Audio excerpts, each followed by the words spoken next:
What if you could control a $300,000 asset for just $5,000? That's the power of options trading.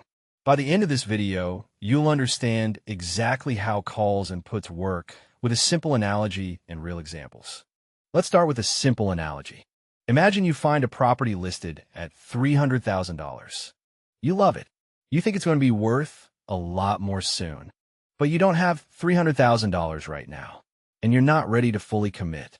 So you go to the owner and say, "I'll pay you $5,000 today if you promise to let me buy this property at $300,000 anytime in the next 90 days.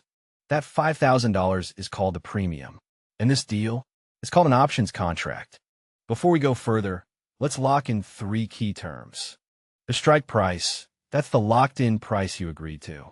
In our example, $300,000. The premium, the price you pay for the contract itself. That's the $5,000. The expiration date, when the contract expires. After 90 days, the deal is off. And here's the most important part.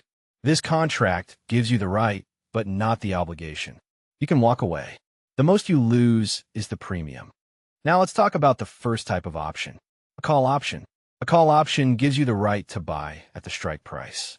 Think of it as, I call dibs on buying this. Back to our house. 3 months later, the property value jumps to $400,000. Your contract says you can buy at $300,000. The market says it's worth $400,000. So you exercise your option. That's a $100,000 gain. Subtract the $5,000 premium, and you've made $95,000. But what if the property drops to $200,000? Why would you buy at $300,000 when it's only worth $200,000? You simply don't exercise. You walk away. Your total loss? Just a $5,000 premium. That's it. That's the worst case for a call buyer. Now let's look at the other side of a call. The seller. The seller is the person on the other side of your deal. They collect the $5,000 premium up front.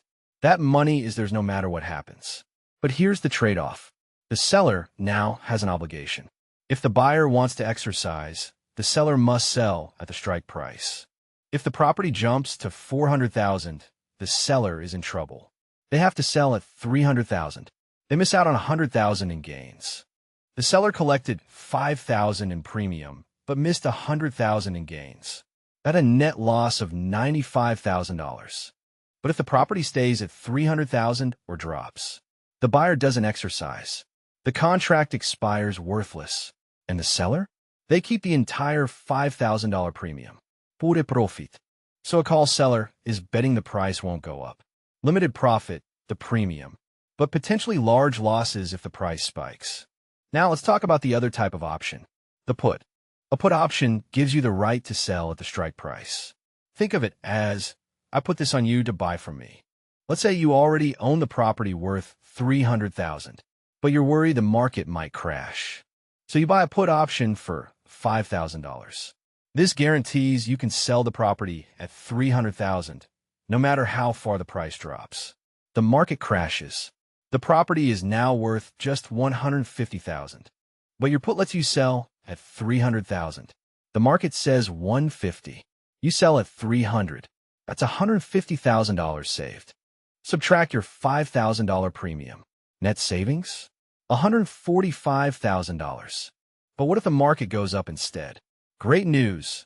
Your property is worth more. The put expires worthless, and you only lose the $5,000 premium. Now let's flip it again. Selling a put. Just like before, the put seller collects the $5,000 premium up front. Guaranteed money. But the put seller has an obligation. If the buyer exercises, the seller must buy the property at the strike price, even if it's worth much less. If the property crashes to $150,000, the seller is forced to buy it at $300,000. That's a $150,000 loss. Even with the $5,000 premium, they're down $145,000. But if the property holds its value or goes up, the buyer has no reason to exercise. The put expires worthless, and the seller keeps the entire $5,000 premium as profit. A put seller is betting the price won't drop. Limited profit, the premium, but large losses if the price tanks. Now let's bring this to the real world with Apple stock. Apple is trading at $150. You buy a call option with a strike price of $150 for $3 per share. Apple releases amazing earnings, and the stock jumps to $180. You can buy at $150, sell at $180. That's $30 per share times 100 shares, $3,000. Minus the $300 premium, $2,700 profit. But if Apple drops to $120, you don't exercise. You lose just the $300 premium. So a call buyer on Apple risks $300 to potentially make thousands. Limited risk, unlimited upside. Now what about selling that same call on Apple? You collect $3 per share, $300 total. Apple jumps to $180. You're forced to sell at $150. You miss out on $30 per share, $3,000. Net loss after premium, $2,700.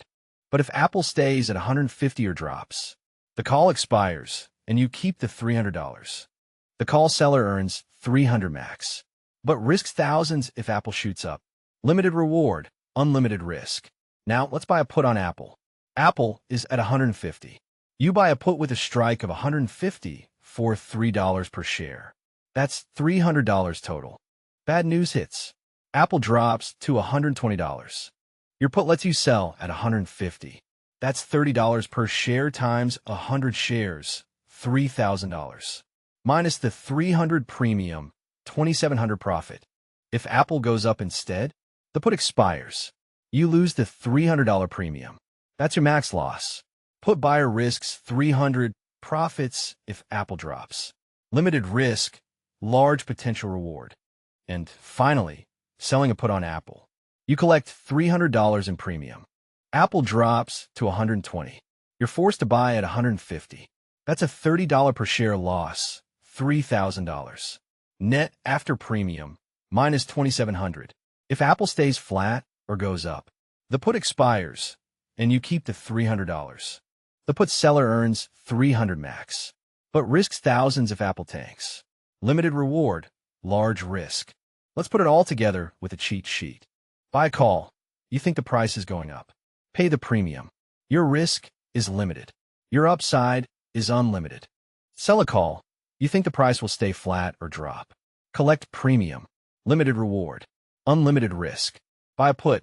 You think the price is going down. Pay the premium. Risk is limited. Reward is large. Sell a put. You think the price will stay flat or go up. Collect premium. Limited reward. Large risk. Remember, buyers pay the premium for the right to act. Sellers collect the premium but take on the obligation. Options are one of the most powerful tools in investing. Start small, understand the risks, and never bet more than you can afford to lose. If this video helped you understand options, hit that like button and subscribe for more. See you in the next one.